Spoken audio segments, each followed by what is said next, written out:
So here we're given this rectangle ABCD. AB is 56 centimeter and BC is 45, and then E is the midpoint. So that means this would be half of 56, so 28 centimeter.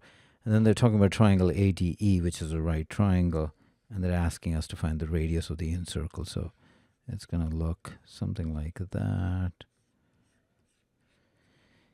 And so you can directly apply, there's a formula, the radius of incircle is the area of the triangle divided by the half the perimeter. I kind of knew this, but I didn't remember exactly what it is. But if you want to understand where it comes from, I'll just do that for this case. So I'm going to divide this and draw these three altitudes, and these will be the same as the radius. So you can see we have these three triangles. So area of that triangle would be half AE times the radius. So the altitude is radius. Then we go to this triangle, which will be half base times height, which is again radius. And then AD is 45. So again, this area. So essentially just splitting that triangle into three triangles and adding up their areas. And that's where that formula comes from. Sometimes I remember these things, or I'll just do it by first principle.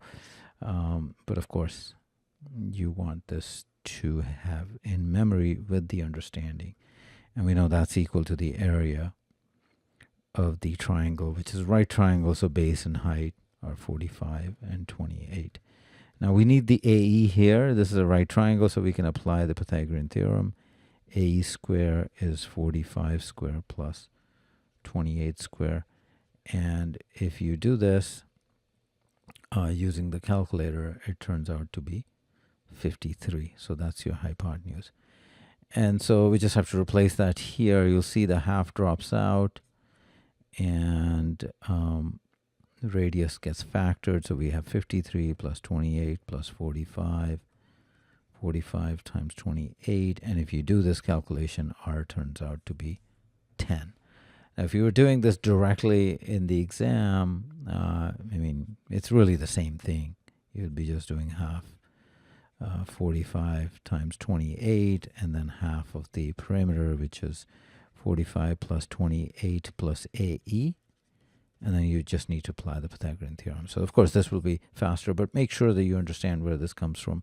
I kind of gave you a quick summary of where that relationship comes from. So make sure you do this for a general triangle, so that way it's easier to remember that.